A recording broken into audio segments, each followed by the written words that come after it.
تعالی علیہ اپنی کتاب تفسیر در منصور میں لکھتے ہیں، اس آیت کریمہ کی وضاحت میں تفسیر میں لکھتے ہیں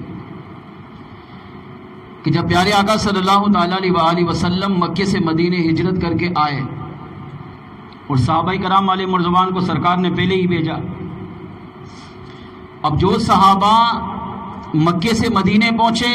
ان کو کہتے ہیں مہاجر صحابہ، ہجرت کر کے آنے والے صحابہ، اور جو صحابہ مدینے میں تھے، مدینے ایمان لائے، سرکار کا کلمہ پڑھا، صحابی رسول بنے،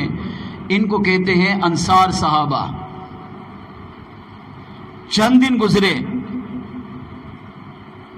تو کچھ لوگوں نے آپس میں گفتگو کی اور کہا ہم حضور کے اہل بیت سے افضل والا ہیں، ہمیں انصار صحابہ کہتے ہیں۔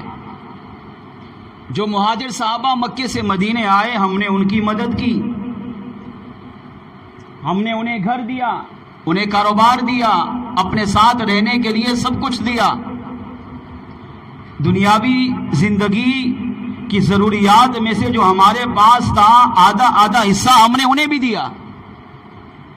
اب کچھ لوگوں نے یہ افواہ اڑائی، آپس میں باتیں کی، انہوں نے کہا ہم حضور کے اہل بیت سے افضل والا ہیں۔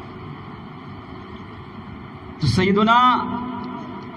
عبداللہ بن عباس رضی اللہ تعالیٰ عنہ اس حدیث کے راوی ہیں، آپ جب وہاں سے گزرے اور لوگوں کو دیکھا کہ آپس میں باتیں کر رہے ہیں اور بات بھی بڑی عجیب کی کہ ہم اہل بیت نبوت کے گھرانے سے افضل ہیں، ہمیں کچھ فضیلتیں حاصل ہیں، تو سیدنا عبداللہ بن عباس رضی اللہ تعالیٰ عنہ نے جب یہ سنا تو آپ نے فرمایا نہیں، اللہ نے ہمارے گھرانے کو، اہل بیت نبوت کے گھرانے کو تمہارے گھرانوں سے بلکہ دنیا میں سب گھرانوں سے افضل والا بنایا ہے۔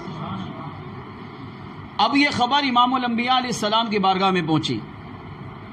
کہ یہاں کے لوگوں نے اپنے آپ کو، اپنے گھر والوں کو امام الانبیاء علیہ السلام کے گھر والوں سے افضل والا کہا، اور عبداللہ بن عباس نے انہیں جواب کے طور پر کہا نہیں، ہمیں اللہ نے افضل والا بنایا ہے، ہمارا تعلق حضور کے گھرانے سے ہے، ہم اہل بیت نبوت کے گھرانے سے، لہذا ہم تم سے افضل والا ہیں۔ جب یہ خبر پیارے آقا علیہ السلام کی بارگاہ میں پہنچی تو میرے آقا علیہ السلام کو تکلیف ہوئی، چہرے پر جلال کے آثار ظاہر ہوئے، سرکار مسجد نبی میں تشریف لائے، منبر پر بیٹھے،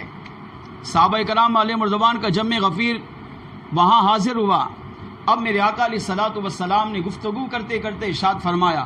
کچھ لوگ آپس میں یہ کہہ رہے ہیں، یہ بھی سمجھانے کا انداز تھا، آقا جانتے تھے کس کس نے یہ بات کی ہے، آپ چاہتے تو ان کا نام لے سکتے تھے، ان کو اس بھری مجلس میں ذلیل و رسوا کر سکتے تھے، مگر اخلاق دیکھیں میرے آقا کے کیسے، فرمایا کچھ لوگ یہ باتیں کر رہے ہیں کہ ہمارا گھر، ہمارے گھر والے اہل بیت نبوت کے گھرانوں سے افضل والا ہے۔ تو میرے آقا علیہ السلام نے ارشاد فرمایا کہ جن لوگوں نے یہ بات کی انہوں نے کیا سوچا، کیا سوچ کر کہا کہ ہمارے گھر والے حضور کے گھرانے سے افضل والا ہے۔ آقا علیہ السلام نے جو وہاں بیان کیا، جو خطاب فرمایا، جو تقریر کی، اس کا مفہوم یہ تھا، میرے آقا علیہ السلام نے ارشاد فرمایا کیا تم بت پرستی میں نہیں تھے اور اللہ نے میرے ذریعے تمہیں خدا کی پہچان عطا کی؟ تم تو وہ تھے جو انسانیت بھی گوا چکے تھے، انسان تو تھے مگر انسان میں انسانیت نہیں تھی، اپنے ہاتھ کے بنائے ہوئے بتوں کو خدا کہتے تھے، کوئی چاند کو خدا کہتا، کوئی سورج کو خدا کہتا، کوئی کسی کو خدا کہتا، کوئی آٹے سے بھگوان بنا کر کہتا یہ میرا خدا، کوئی مٹی کا بت بنا کر کہتا یہ میرا خدا، اپنے خداؤں کو اپنی بغلوں میں، اپنی جیبوں میں رکھ کر کہتے یہ میرا خدا۔ تمہیں تو اللہ کی پہچان تھی ہی نہیں، میں آیا اور اللہ نے میرے صدقے تمہیں اپنی پہچان عطا فرمائی ہے۔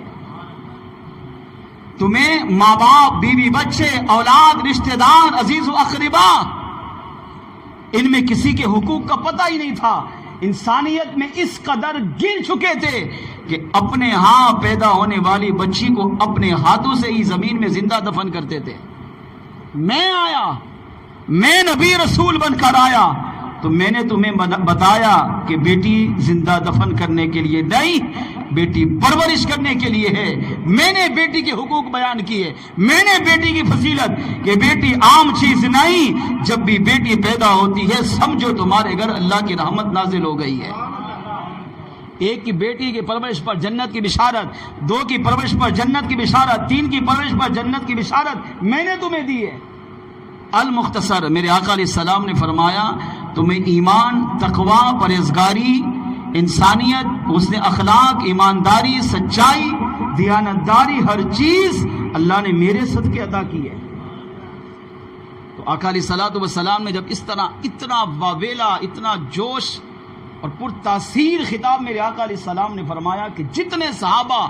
مسجد نبوی میں موجود تھے کانپنے لگے، ڈرنے لگے، اور کانپتے کانپتے جو صحابہ بیٹھے تھے وہ گھٹنوں کے بل کھڑے ہو گئے. جیسے بیٹھے بیٹھے انسان بے ساختہ ہو جاتا ہے نا، تو پھر کھڑا ہوا وہ بھی کیسے؟ گھٹنوں کے بل، پورا کھڑا نہیں ہوا. اور صحابہ کرام علیہ رضوان جب گھٹنوں کے بل کھڑے ہو گئے تو لوگوں نے بیک زبان ہو کر کہا اموالنا وما فی ایدینا للہ ورسولی. ہر ایک نے کہا اموالنا یا رسول اللہ ہمارا مال،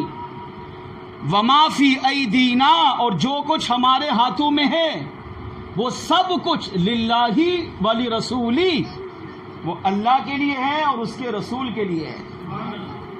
یا رسول اللہ بس کیجئے، ہمیں معاف کر دیجئے. جنہوں نے یہ کہا کہ ہمارے گھر والے اہل بیت نبوت کے گھرانے سے افضل والا، ان کو بھی معاف کر دیجئے. اور ہم سارے صحابہ یہ گواہی دیتے ہیں اموالنا وما فی ایدینا للہ ورسولی، ہمارا مال، ہماری جان، ہمارا تن من دھن سب کچھ اللہ اور اس کے رسول کی بارگاہ میں حاضر ہے. اب سارے صحابہ نے اپنی زندگی کی جمع پونجی، یہاں تک کہ اپنی جان کے نذرانے حضور کے قدموں میں پیش کیے. اس موقع پر میرے آقا علیہ السلام نے توقف کیا تو جبریل امین علیہ الصلوۃ والسلام یہ آیت مبارکہ لے کر آسمان سے زمین پر تشریف لائے. اب حضور کے سامنے یہ آیت پڑھی اور میرے آقا علیہ الصلوۃ والسلام نے یہ آیت ان صحابہ کے سامنے پڑھی اور ارشاد فرمایا قل لا اسألکم علیہ اجرا الا المودۃ فی القربى. فرمایا صحابہ تمہارے مال مجھے نہیں چاہیے، تمہاری جانیں مجھے نہیں چاہیے، تمہارا تن من دھن، تمہاری زندگی کی جمع پونجی مجھے نہیں چاہیے، یہ سب کچھ اپنے پاس رکھو. صحابہ نے پوچھا یا رسول اللہ ہم سے کچھ تو لے لیجئے. تو آقا علیہ السلام نے ارشاد فرمایا میرے صحابہ اگر مجھے کچھ دینا چاہتے ہو، میں نے تمہیں ایمان دیا، تقوی دیا، پرہیزگاری دی، تمہیں دولت دی، شہرت دی، عزت دی، مقام دیا، مرتبہ دیا، انسانیت دی، زندگی گزارنے کا درس دیا،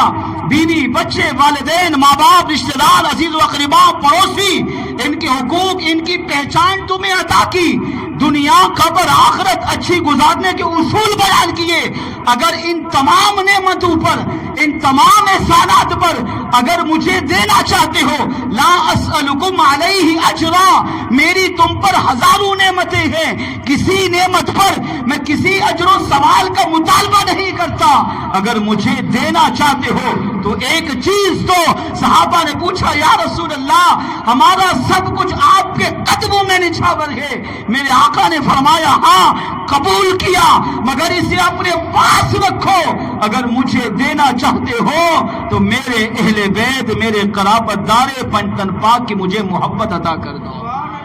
یہ زندگی میں اپنے آپ پر لازم کرو کہ جب تک زندہ رہو گے میرے اہل بیت نبوت کے گھرانے سے ہمیشہ پیار کرتے رہو گے.